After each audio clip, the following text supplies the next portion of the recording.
Bienvenue sur Africa 24 dans cette nouvelle édition du QG News. Au sommaire de l'actualité, en Algérie, Ammar Saadani a été réélu non sans tension secrétaire général du Front de Libération Nationale, le FNL. Le parti au pouvoir compte désormais 2 camps.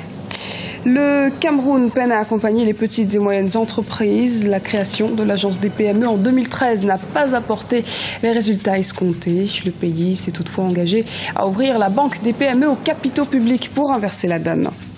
Et puis, recrudescence de cas de méningite au Niger. Le virus fait des ravages. À Niamey, la capitale particulièrement, les responsables sanitaires du pays mènent des campagnes de sensibilisation. Mais avant de développer ces titres, en Afrique du Sud, les biens de Julius Malema ne seront finalement pas saisis par les autorités fiscales. Ce lundi, la justice sud-africaine s'est prononcée en sa faveur et permet à l'ex-leader des jeunes de l'ANC de conserver son siège au Parlement. À présent, à la tête de la formation politique des combattants pour la liberté économique, il avait été traîné devant la justice à Pretoria pour une sous-déclaration de ses revenus à hauteur d'1,8 million de dollars. Mais le juge Gregory Wright, responsable de ce procès, a déclaré un non-lieu après avoir qualifié de disproportionné les voies et moyens empruntés par l'administration contre cet opposant. Ammar Saadani a été réélu tard dans la soirée de samedi 30 mai, secrétaire général du Front de Libération Nationale, le parti au pouvoir en Algérie. Une réélection qui prononce un peu plus la fracture au sein de la formation politique. Le point tout de suite avec Lise Elsi à Kizimana. Ammar Saadani de nouveau à la tête du secrétariat général du parti FLN, le Front de Libération Nationale en Algérie. Seul candidat à sa propre succession, Ammar Saadani a été réélu samedi dernier, sans surprise à l'unanimité par les nouveaux membres du comité central lors du 10e congrès du parti. Le FLN doit être le guide, et pour qu'il soit le guide, il faut que ceux qui se trouvent en son sein soient à la hauteur des martyrs de la Révolution. Je vous remercie pour cette confiance qui, pour moi, est un lourd fardeau. Un lourd fardeau, d'autant plus que les dirigeants du parti restent partagés quant à la légalité de la tenue de ce 10e congrès. Certains cadres du FLN parlent en effet d'un jeu non démocratique.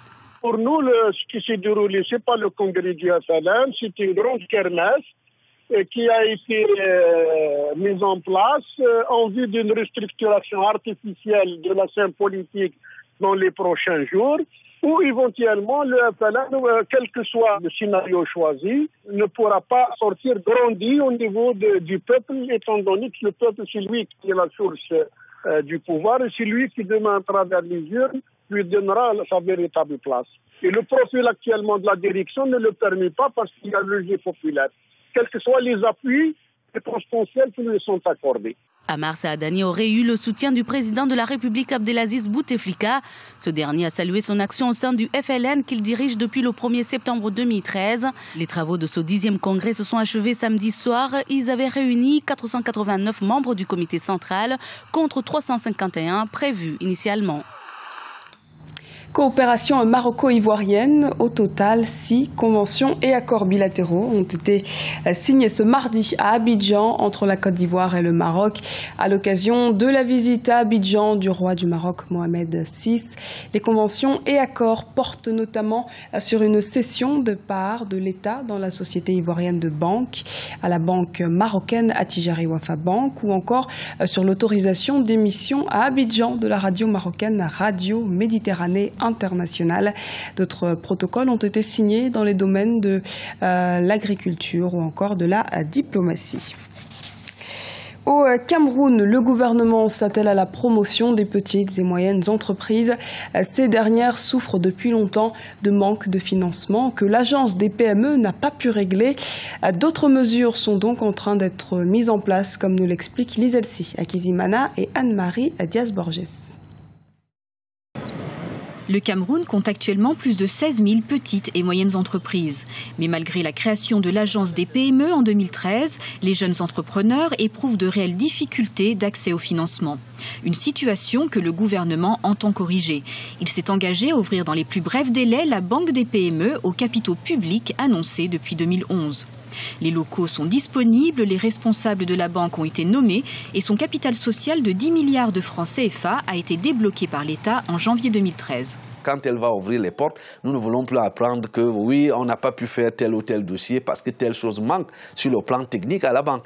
En 2013, le pays s'est doté également de l'Agence des PME. Cette dernière est chargée de faciliter la création d'entreprises, de l'encadrement et de l'accompagnement de la recherche de finances. Actuellement, il faut 48 heures pour créer une entreprise au Cameroun, mais dans certaines régions, les démarches peuvent être plus longues. Certaines régions, des pesanteurs qui ne devraient d'ailleurs pas être, parce que l'architecture technique de création marche bien. Et dans notre pays aujourd'hui, on essaie de faire une politique économique équilibrée pour qu'on crée les entreprises dans toutes les régions. De toutes les façons, nous avons construit les centres de formalité de création d'entreprises dans nos 10 régions. Nous sommes en train d'aller à l'échelle du département. Depuis 2004, le gouvernement camerounais a mis en place des stratégies de redynamisation des PME fragilisées par la crise économique. Objectif, parvenir à créer des dizaines de milliers d'emplois formels en s'appuyant sur l'émergence de toutes les petites structures génératrices de revenus stables. Épidémie de méningite au Niger. La maladie s'est répandue depuis la mi-avril, notamment dans la capitale, Niamey. Plus de 800 cas ont été signalés et 545 personnes ont succombé. Face à l'ampleur du virus, une campagne a été lancée pour vacciner les enfants âgés de 2 à 15 ans. Les précisions d'Ibrahima Dioumaba. L'épidémie de méningite qui a éclaté au Niger au mois d'avril a connu une recrudescence ces dernières semaines. Aux alentours de Niamey, la capitale, les campagnes de vaccination se multiplient. Le gouvernement a fermé les écoles pour faciliter les opérations. Aujourd'hui, donc, nous avons vacciné dans un quartier avec une forte densité en milieu scolaire, puisqu'il y a route Filingue 1, 2, 3, 4 jusqu'à 10. Donc là aussi, nous profitons pour vacciner aussi les enfants de la communauté, comme aussi la communauté se présente avec les voix, on ne peut pas les vacciner. Donc on cumule le deux, et les enfants de la scolarité et aussi les enfants de la communauté. Depuis le début de l'épidémie, 8234 cas ont été détectés. 545 personnes en sont décédées. L'Organisation mondiale de la santé avait dit que la souche de méningite qui s'est manifestée au Niger était étrangère à l'Afrique et que le vaccin approprié était en manque. Le fait qu'on a arrêté la fabrication de certains types de vaccins et le fait qu'on ne croyait pas à une épidémie de ce genre a fait que le vaccin a fait défaut quand l'épidémie avait éclaté. La méningite peut causer de graves lésions cérébrales. Elle est mortelle dans 50% des cas. La souche de l'épidémie détectée au Niger est causée par le sérogroupe C. La plus grave épidémie de méningite date de 1997, avec environ 20 000 décès en Afrique subsaharienne.